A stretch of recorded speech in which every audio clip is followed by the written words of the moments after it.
hello everyone. How are we doing? It's our maybe your last session of the day.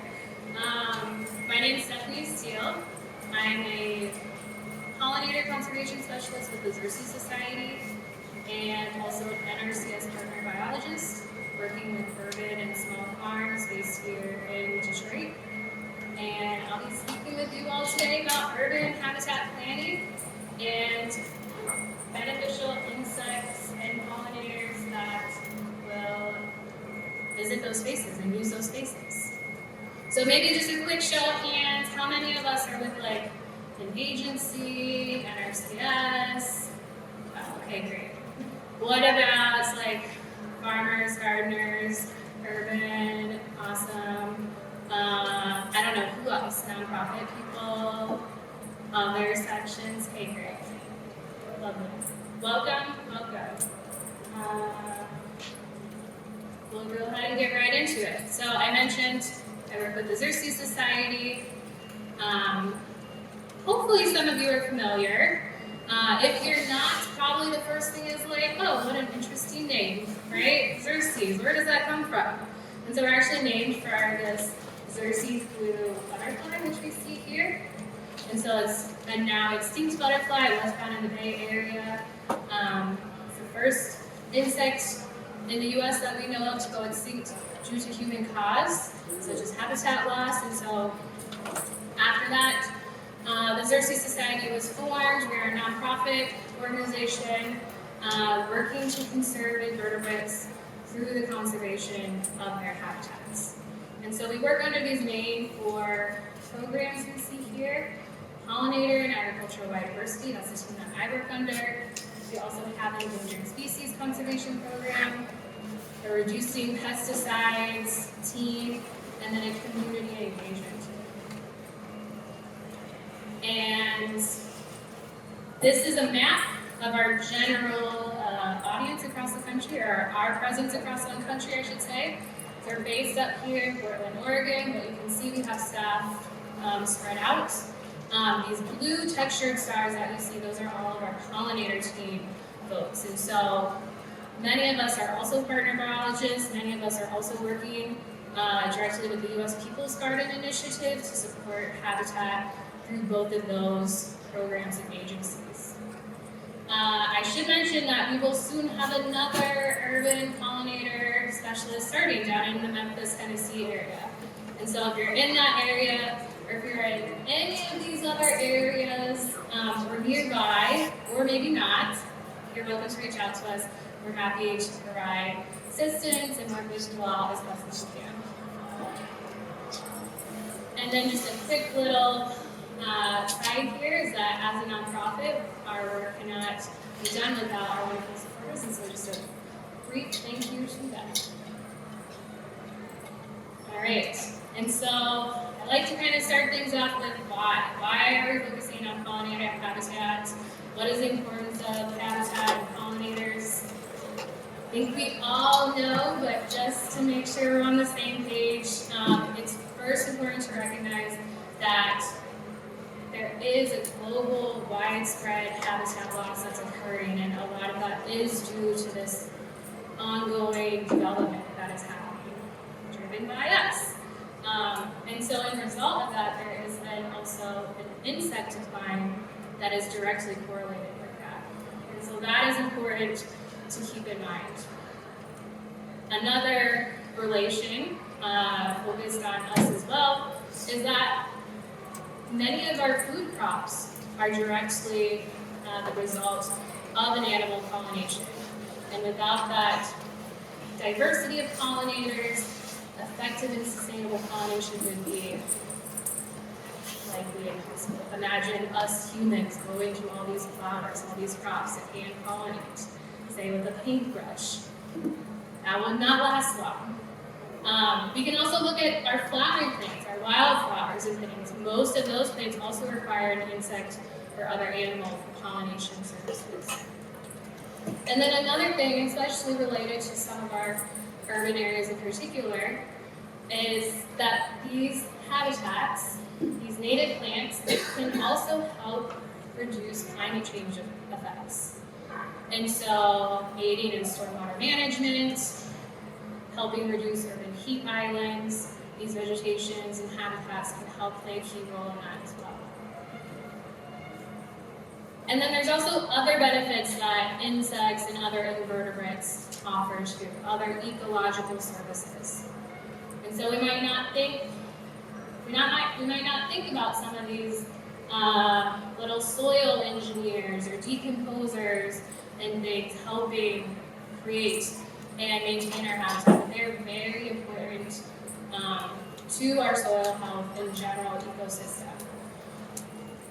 Through these habitats, they can also offer some free pest control. So many of these beneficial insects, such as different predators or parasitoids, are attracted to these plants too.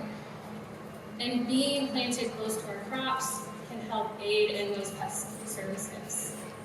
Food for wildlife. There's all different kinds of food that these habitats can help play a role in, whether it's the fruit or the seeds that these plants are producing, or the insects and other invertebrates that they're attracting. It's important to recognize that these insects and other inverts are important parts of the food web too.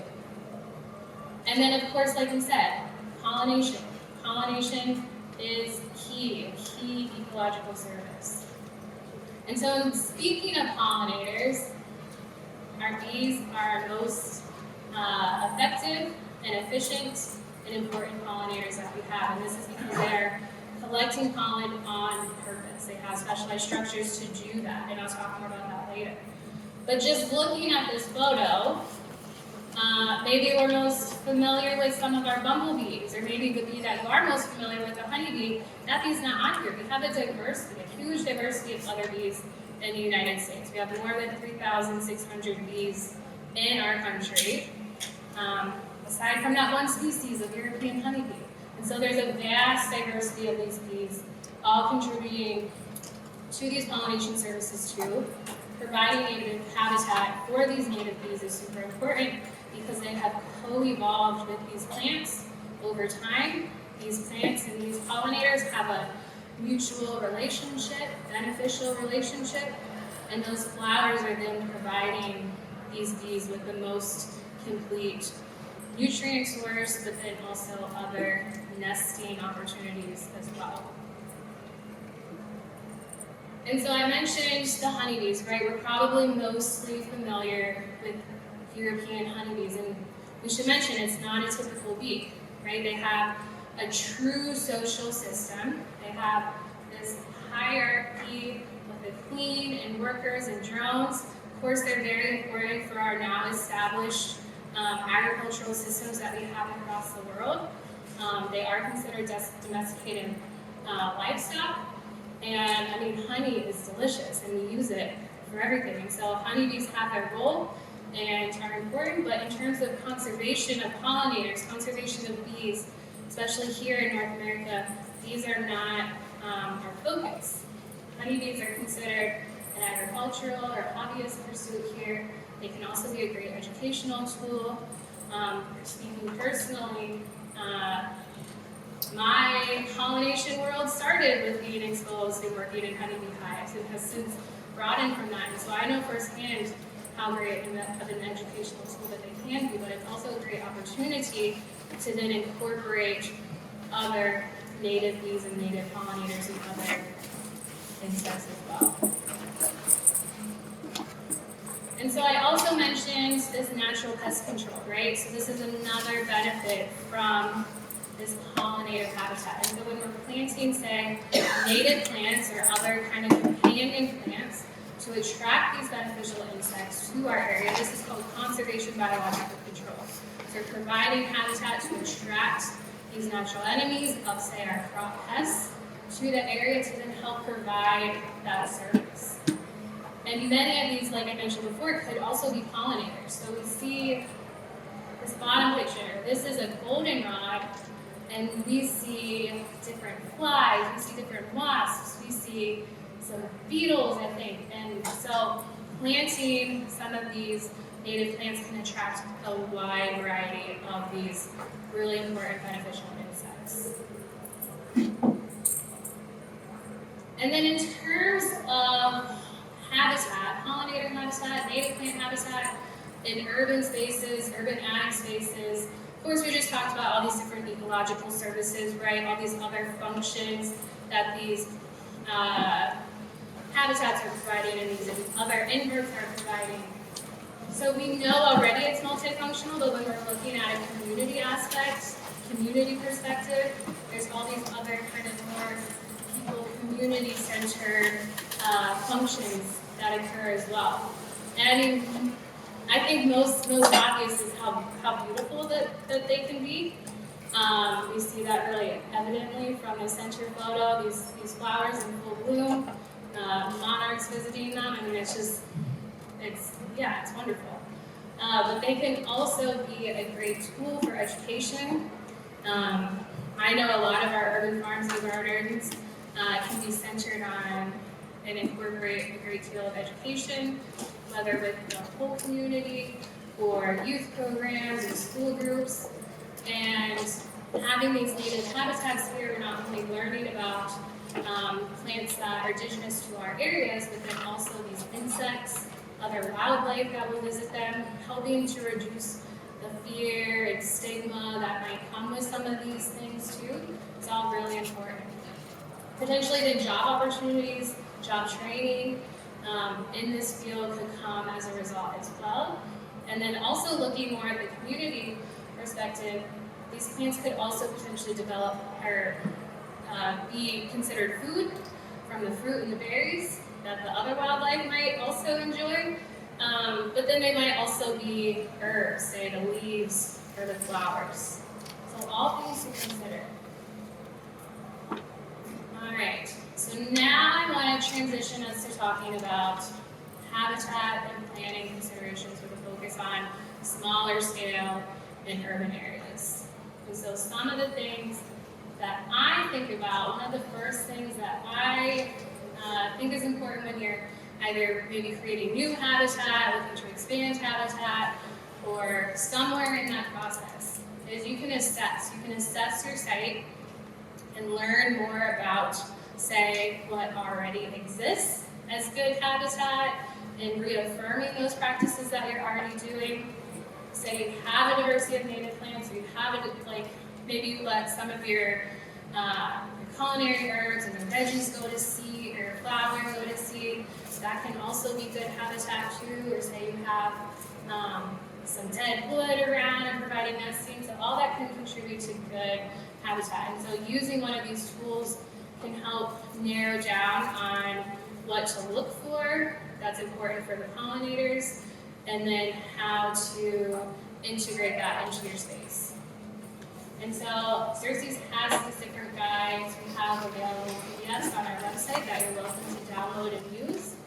You have one specifically if you're looking at beneficial insect habitat, one for maybe more larger scale agricultural areas, and then your urban farming garden right now, this yards, gardens, and parks one is your best resource to assess your site. So another consideration in the habitat planning is, well, how will you prepare that site for planting, right? How are you going to prep the ground? How are you going to either remove or maybe terminate that existing vegetation? And so we have this organic site prep guide. I will admit, a lot of it is geared maybe more towards larger sites, but some of my favorite resources for small scale sites are these three options. So solarization, this could be used with a clear chart. Say maybe you have an old high tunnel plastic that you need to retire. Instead of throwing that away, you could potentially use that on your ground to heat up the soil, kill those weedy roots or weedy seeds in the soil to prepare your site for planting. A similar option to this is with a black, like say a black big chart, a silage chart, to smother out that vegetation. That could also be a good option. Sheet mulching, I think most people are familiar with that. Simplified version of that is, and often free resources, is you can go to a grocery store somewhere and get some of that cardboard or talk to an arborist and get a free wood chip drop. So that could help with sheet mulching, sod removal, get some sort of sod cutter, whether that's powered or a machine or yourself, and those could be options too. But this guide helps you with this table. It narrows down how big is your site, how sunny is your site, how sloped is it, what materials or resources do you have, and that can help figure out which of these methods might be a good option. So another thing to think about in the planning process is what type of plant material will you use? Are you using seed or are you using transplants? And so I'm not going to go through this entire list, but you can see that there are pros and cons on both sides, right? I'm mostly working on small scale sites in urban areas, and so most of the time I'm opting for this transplant method. And so with the transplant method, comparing it to seed, it does tend to have a higher upfront cost, but some of the benefits are that initially weed control tends to be a little bit easier to manage. You will most likely see blooms that first year, which is really encouraging to a lot of people because patience around these plantings is hard. And then that second year, it's really going to be flourishing, and so you get results a lot more immediately, which can make many people, including yourselves, maybe some other ordinance folks, understand what you're doing and be on board with that, and it can appease those folks, maybe. You can also have more control over the design, which again can help also neighbors and things too, help make people feel a little better about these plantings as well. And so this can help you, it can help the pollinators too. So if you plant these species in clumps, say you have a milkweed, say you plant 6 of these milkweeds in a clump, it'll be a bigger like billboard sign for those monarchs, for those beneficial wasps, those bees to come down and find those plants. It's also helpful for you. So you plant many of the same thing next to each other, it'll be easier for you to go back later that year, or you and your volunteers to go and know, oh yeah, these are those milkweed. These are those milkweed I planted, they all look the same. I know I had 6 of them and they're all right here compared to these weeds, these undesirable plants that you did not plant. You can also maybe select more like the height too, and be more considerate of like plants that might be flopping and try and like intentional support for those plants. Looking at numbers, I would say for a lot of our urban small scale sites that maybe a planting of 600 square feet is maybe a little more reasonable, say for like our community garden or so. And for this example, a 600 square foot area, I think that's about the size of a school bus, full-size school bus. That would be about 260 plants of these tram plants at 1.5 foot centers. And so that's pretty manageable, right? Compared to a larger area, if we're getting up to 1/10 of an acre, that's over 4,000 square feet, planting more than 2,000 plants, that's a lot, but could still be doable depending on the amount of people you have and the equipment that you have and things. These are considerations for you to make. Here's some examples of site prep and planting and on some of these small scale sites.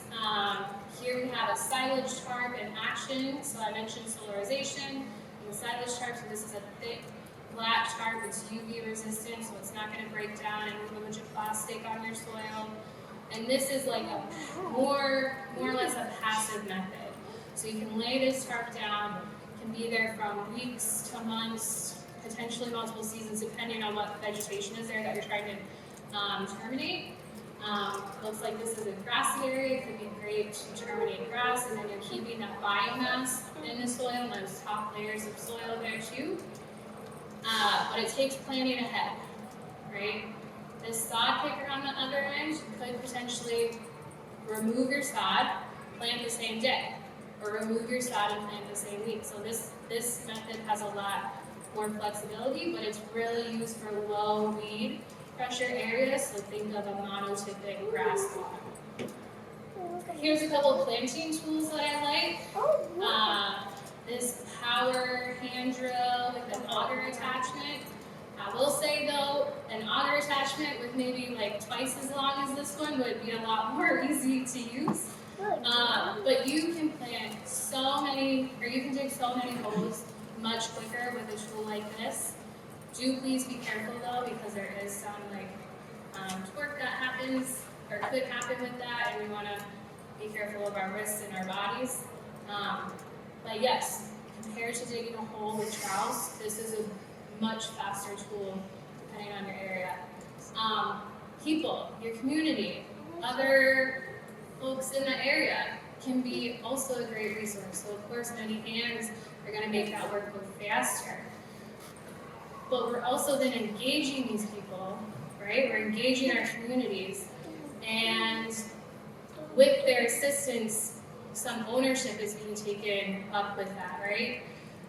We're maybe inspiring others to plant these plants in their yards.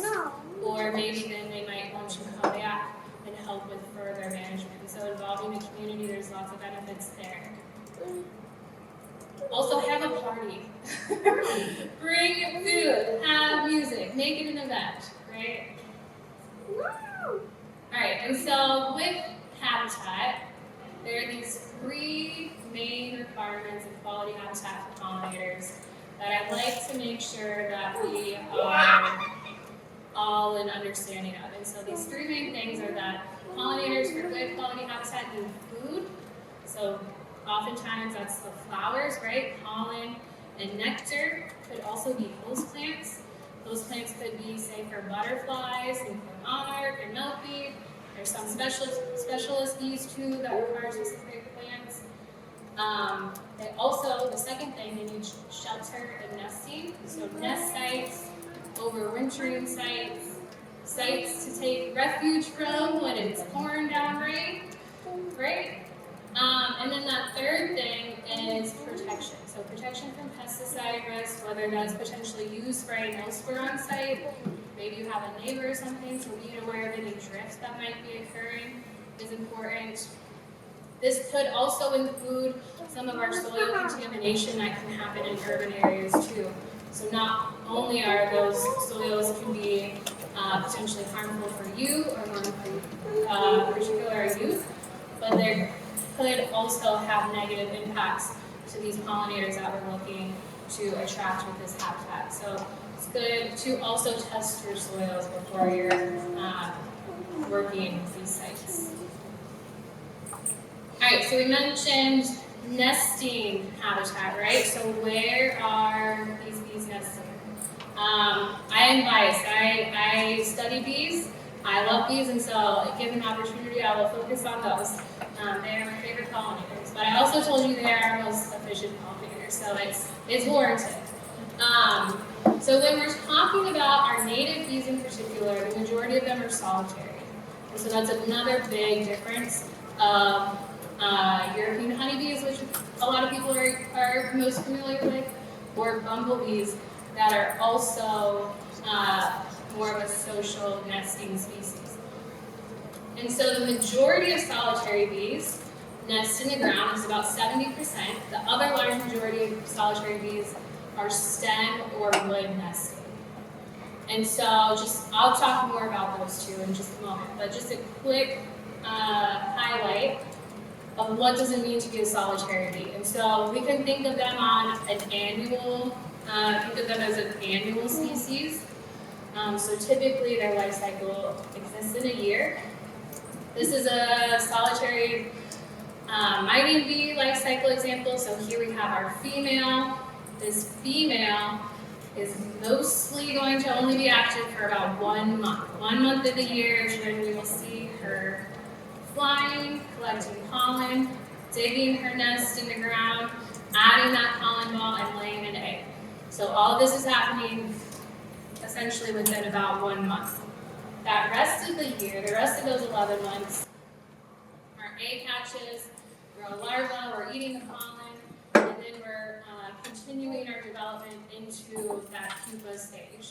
And so different bees will enter this stage at different times of the year and complete their development, but still, generally speaking, for the majority, this cycle is happening across the year. And so you can imagine for the majority of their lives, this 11-month period, they're very vulnerable, right? They're in this squishy, not really able to move stage of their life, and so if there's any kind of disturbance to where they're nesting, that could be very detrimental to them. And a little bit more background on these different nesting habits. So again, our majority of our bees are ground nesting. Things to avoid or to encourage these ground nesting bees. Things to avoid would be permanent landscape fabric or plastic, things that then they could not dig into the ground too. So if you're planting a habitat, if you lie your space with the plastic landscape fabric, that could then completely impede those ground nesting bees from accessing that very important nesting resource. Heavy, continuous mulch, such as continuously adding wood chips to, say, your habitat area, or just having places on your site that limit these things can be really helpful. Other ground disturbance, such as tillage, oftentimes these ground nests are within the first foot or two of the soil, or even less. And so if you're tilling, you have no areas where you're not tilling, then that will limit their access. Adding some pebbles or leaving some little pebbles in light rock mulch or other wood chips, like here we see a light patch of wood chips. This can actually encourage some ground nesting bees. And so I have these two circled here, these two ground nesting sites circled here. This is only about the size of a pencil diameter. So these are small, so it's just a single female going, digging that nest, making her cells, laying her eggs on the pollen that she's collecting, and then essentially bees will disappear. You won't even notice them after a few weeks' time. And so here's a nest aggregation. So remember, these are solitary bees, so they don't have a big colony. They don't have a bunch of food stores and babies and the queen and all those different structures to then protect and guard. That female is out. She is working. She's not home and worried about stinging you, right? So she is busy, focused on her job. And so if we see a big nest aggregation like this, it should be a wonderful, cool thing. You can sit down right next to it and observe and just enjoy. And yeah, here's a little bee face sticking out of its hole. A little bit more about the stem and wood nest site. So again, that's about 30% of our bees, so a little less. So if we are able to leave some of our stems or leave some of our wood, our dead wood on site, this will help provide nesting resources for them.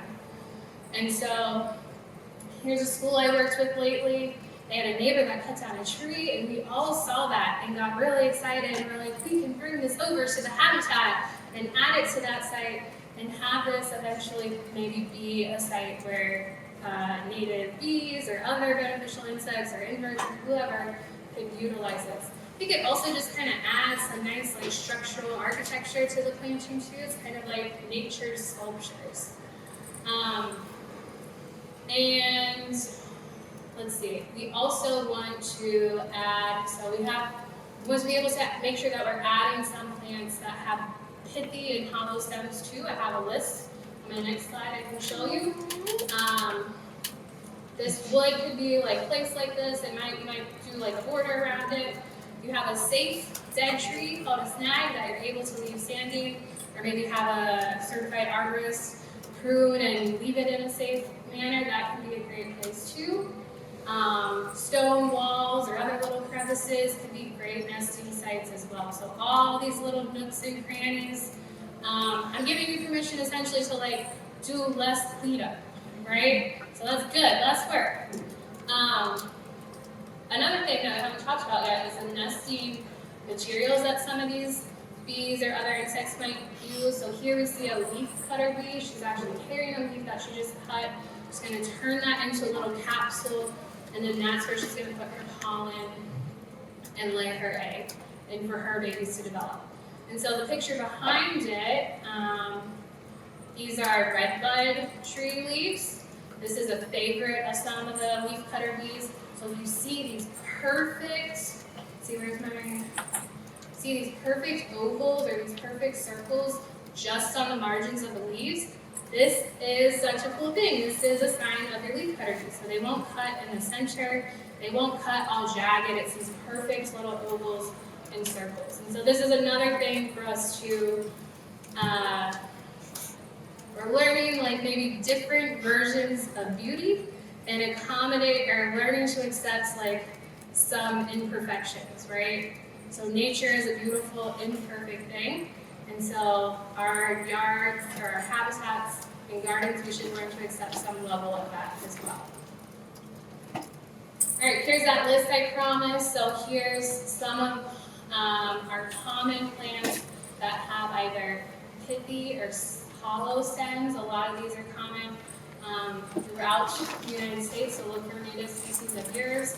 If you come by our table, we have a resource that talks about how to create habitat for stem nesting bees, how to say prune your echinacea or some of these other plants to allow to provide stem nesting space for them.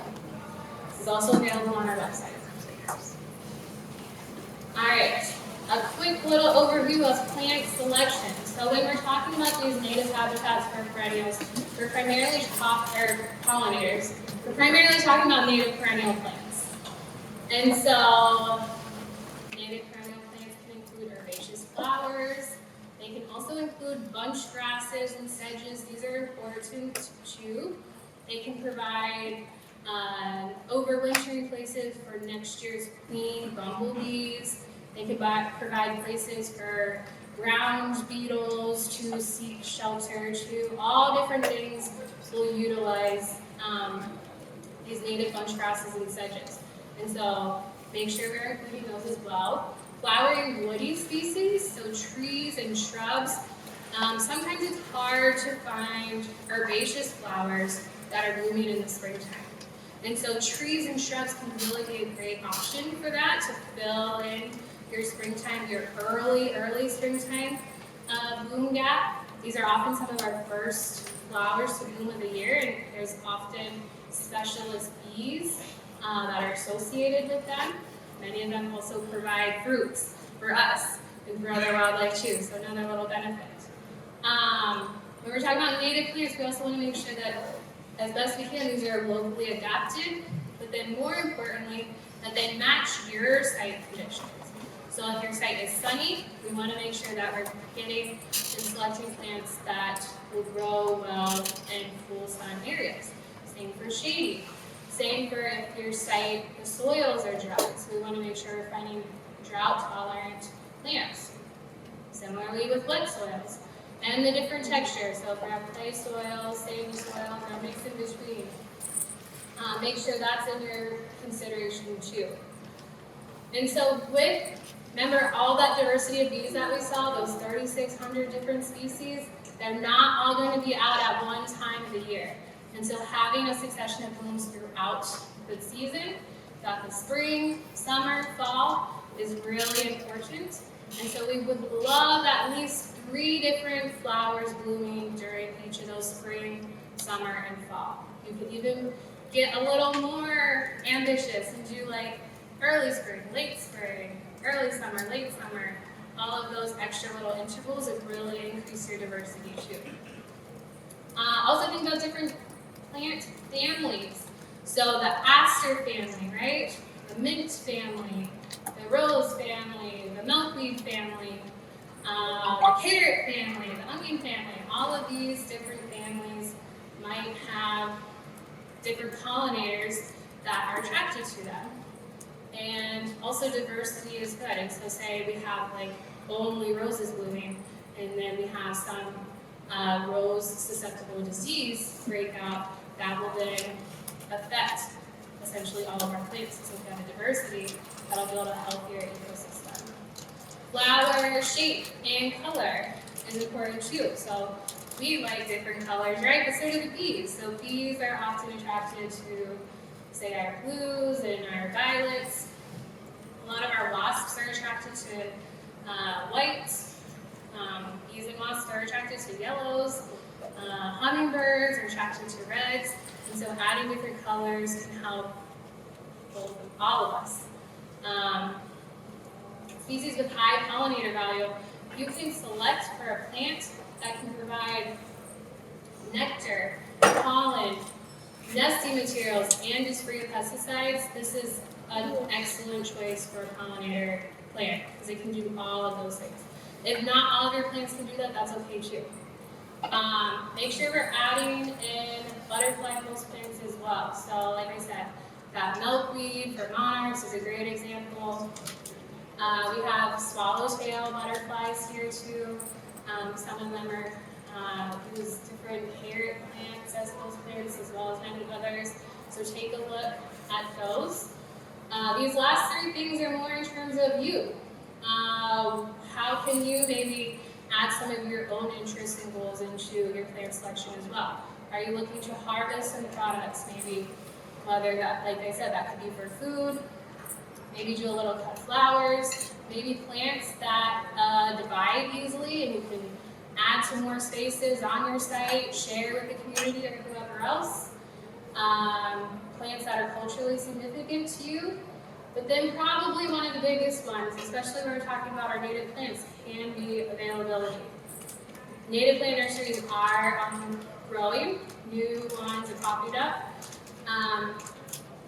but there's still some accessibility issues. And then of course cost. Cost to you to plant them can be a big factor as well. And so if you're looking for some tips and some plant lists for your specific region, you can go to Xerces Pollinator Conservation Research Center. We have a map here. You can click on your region on the map. We have specific plant lists for you all. Once you click on the region, we have even more specific eco-region plant lists for those different areas. So make sure to take a look at those. All right, here's some beautiful pictures of examples of some urban pollinator habitat, mostly across Detroit. But you can see that any size is better than nothing, right? And this could be done on a variety of different scales and different materials. Little container garden to a larger meadow to a rain garden. This is outside of elementary school. Even, like I said, letting some of your herbs and your crops flower can be good habitat as well. Adding plantings to some berms. This is in a parking lot. A little sidewalk strip with this adorable library and bench is so inviting and really, I think, approachable to community members. But then another thing to think about is what will your habitat look like in winter and fall? And so this is good to understand. And again, we're expanding our definitions of beauty, right? Expanding our definitions of mess.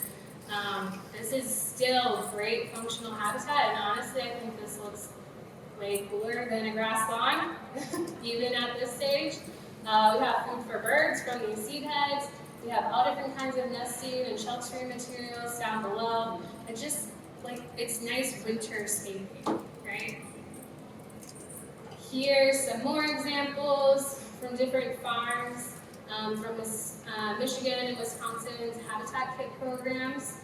I think I do not explicitly say, but when we're talking about these perennial habitats for pollinators, these should, like, site is important, your site selection is important, but also because these are meant to be permanent or at least long-term plantings. And so long-term meaning in the sense of 5 to 10 years, permanent could be longer, and maybe you're needing to like add and keep doing ongoing management with your habitat, but site selection with the understanding that this should be at least a long-term planting is important for you, your future plans, and how you'll manage that area. But here we have a in-row pollinator strip next to a small farm. Up in Wisconsin, we have a farm outbuilding planting. We have a little insectary planting area adjacent to a high tunnel that's also helping capture some of that stormwater runoff from the high tunnel. We have just a little rocket prairie on this site, so lots of options. Of course, this expands beyond this too. This is just a few examples. Oh yeah, and this is, so this picture was taken just after planting, and then we have growth in just a year. I was so sad, I just missed the explosion of the yellow coreopsis blooms, but just imagine this area all full of these beautiful yellow flowers, kind of late spring, and we're just transitioning into the next blooming species. All right, here's some examples of what food looks like. So remember, pollen, nectar for all different sorts of pollinators. We have post-plant material. We have a monarch butterfly. Here's a black swallowtail. This is on a native carrot flower. We have birds eating seeds. We have birds eating insects. Birds drinking nectar. Monarchs drinking nectar. And then we have some specialist bees too. So here we have a squash flower with a squash bee. And if you want to learn more about squash bees, we do have a wonderful table here today at the conference, giving lots of information on squash bees. All right, here's more examples of shelter and nesting habitat. And so this is something that we want to make sure we always have available, like I said. I mentioned pebbles. This is actually a type of mason bee that will collect little pebbles for her nest. Here's brown nesting bee aggregation. So here's the road on this side. Imagine the sidewalk over here. There's hundreds of bees nesting here, but it just looks like a little patch of dirt, right? Who would ever think that this is happening? But this is actually excellent habitat. Here's a wooden border, so this not only can protect and help define the planting area, but also be used as nesting. A mining bee was digging through these leaves to get down to the soil, make their nest. Strawberry plants can also be used by leafcutter bees, like that red bud I showed you earlier. Some ways that you can protect your site. So of course, reducing and doing pesticide mitigation efforts if that applies, but otherwise, signage. Signage is great. Communicate to others that this is here, this is intentional, and this is being protected. And please excuse my mess, right? This mess is on purpose.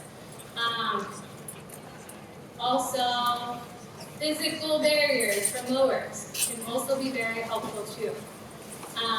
If you are interested in learning more about bee-safe plants, buying bee-safe plants, and potential pesticide exposure through that way, we have a new resource out on buying bee-safe plants. It also talks to you about how to potentially have very kind, thoughtful conversations with nurseries to help encourage having plants that are free of harmful pesticides to our pollinators. More communication, especially in urban areas, truly having ways to communicate that your habitat is intentional. And this can go a long way with the ordinance posts and everything. And so again, the signage, the barriers, the mulch, right, the paths, having individual plant markers is really helpful too. People could go on a self-guided tour, easily to educate themselves, easy to educate other folks who work in the area too as to what these things are. Your plants could also have some protection from mammals, so having a fence from deer or other little critters is really important too. All right, we're going to fly past this last bit. A brief little introduction to who some of these pollinators are. I know we've already seen some, but quick little intro to others. I know we've kind of seen this photo again, but I think that this will really resonate with people because like this is a fennel flower. We're all pretty familiar with that.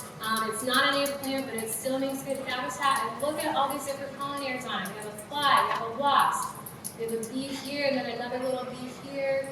Some kind of little leafhopper and a weevil. So this one little, well, it's multiple flowers, but lots of life is happening on this fennel plant. And so when asking who are the pollinators, we are primarily talking about insects. So when monarchs and moths and hummingbirds or potentially other birds and critters visit these flowers to say drink nectar, they might get some pollen on their bodies. And as they visit other flowers, they're then incidentally pollinating as that pollen brushes off onto those flowers. Same with these beneficial insects, the wasps, the beetles, the flies. As they're visiting those flowers for nectar or eating the pollen, they're also incidentally pollinating. I mentioned bees have pollen collecting structures. They're collecting pollen on purpose because this is what their babies eat. And so only females have these structures. Only female bees are actively collecting pollen. Here we have a bumblebee, honeybee with a pollen basket where they're collecting what pollen. Have these other solitary bees who just have long hairs on their hind legs called scopa, and that dry pollen sticks there.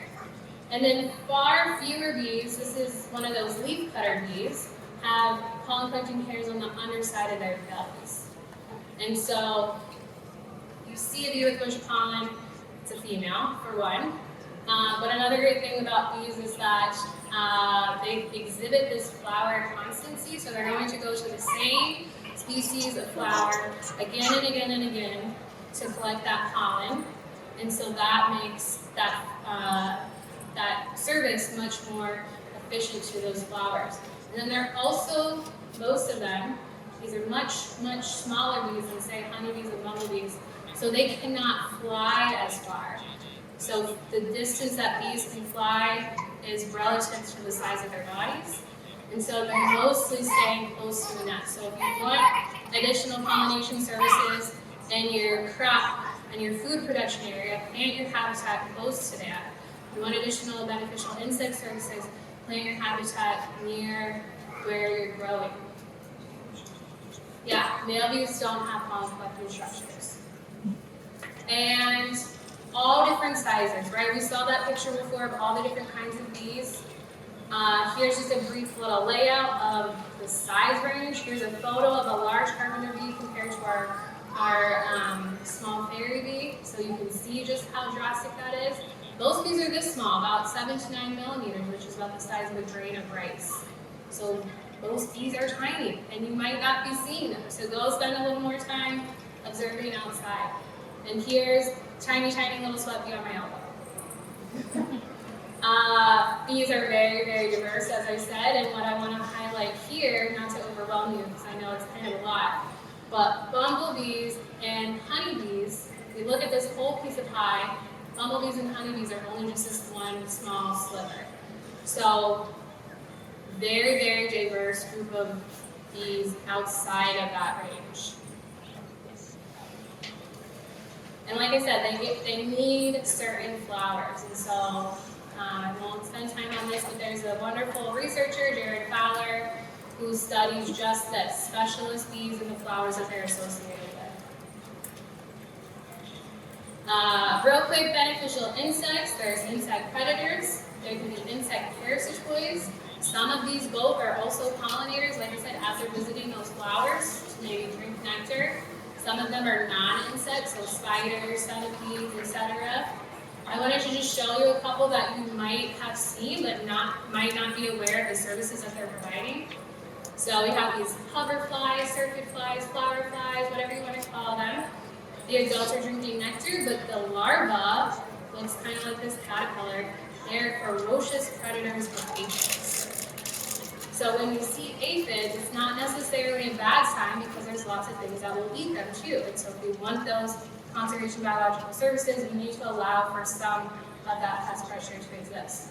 Soldier beetles, also called leatherwings, The adults are usually drinking nectar and pollen, but here's the larva. It's eating some other insect's eggs, but it will also eat other soft-bodied things like slugs, caterpillars, aphids as well. Wasps. I know a lot of wasps get a bad rap, but wasps are also really great predators. These predatory wasps are hunting and stinging to paralyze, say, these caterpillars. They'll go and take these back to their nest, and their young will feed on that as they're developing. And the adults are actually drinking nectar from flowers. So good pollinators too. There's also parasitoid wasps. You probably won't see these parasitoid wasps. Here we have a teeny tiny one right here. You'll most likely see the evidence of them. So these aphid mummies, if you've ever seen these little aphid mummies on your leaves, this is a great sign of parasitoid wasps. And then just lastly, a few resources. If you are really excited about this and want to go explore your site some more, be sure to check out our website. We have lots of different resources on beneficial insect scouting. Here's more beneficial insect resources, monarch and pollinator resources. Like I said, just about all of this is free on our website. We have a new great seed list or plant list that has this cool column with additional details on how the plants actually benefit the pollinator, so you know if it's that super high quality pollinator plant. More resources on pesticide guidance and mitigation, and community science if you're into that too. So you can learn more about our initiatives and others from partners and educational institutions. And with that, I will stop so that we can hear the next presentation. But here's my contacts information. We also have a general pollinator email you can reach out. There's our website. We'd love to hear from you and work with you.